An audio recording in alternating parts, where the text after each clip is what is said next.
Hi hello. ഇന്ന് try ചെയ്യാൻ പോകുന്നത് ബിരിയാണിയാണ്.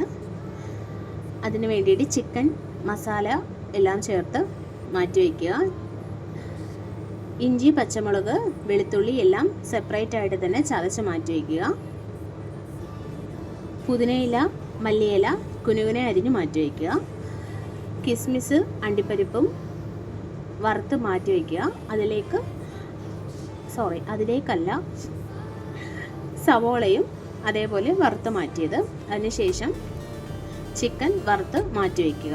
ചിക്കൻ വറുത്ത എണ്ണയിലേക്ക് തന്നെ സവോള വഴറ്റാനിടുക.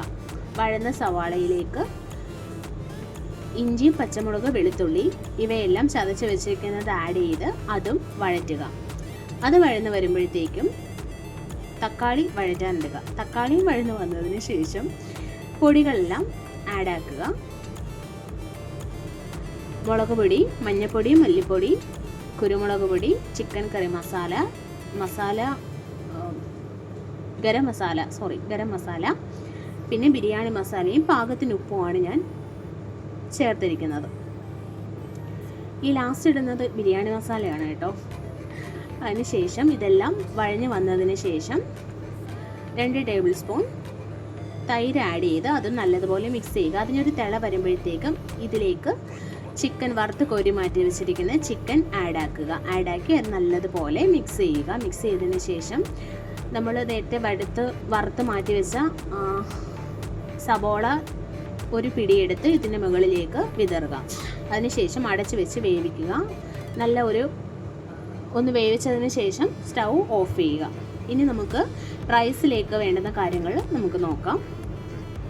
അതിന് വേണ്ടിയിട്ട് ഞാൻ 2 കപ്പ് റൈസാണ് ഇവിടെ എടുത്തിരിക്കുന്നത്.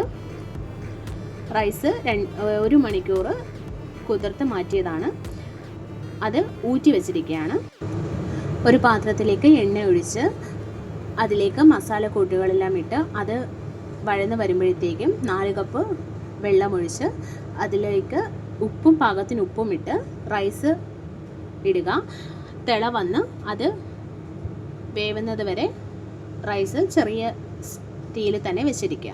അതിനുശേഷം റൈസ് വെന്തതിന് ശേഷം അടിയിൽ ചിക്കനും മുകളിൽ റൈസും അതിന് മുകളിൽ നമ്മൾ നേരത്തെ വറുത്ത് കോരി വെച്ചിരിക്കുന്ന സവോള വറുത്തത്, കിസ്മിസ്, അണ്ടിപ്പരിപ്പ് ഇവയെല്ലാം വിതറുക. അതിന് മുകളിലായിട്ട് പുതിനയിലയും മല്ലിയിലയും വിതറുക.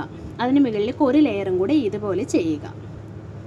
ഞാൻ ഉണ്ടാക്കിയ ചിക്കൻ ബിരിയാണി ഇതാണ്. എല്ലാവരും ട്രൈ ചെയ്ത് നോക്കുക.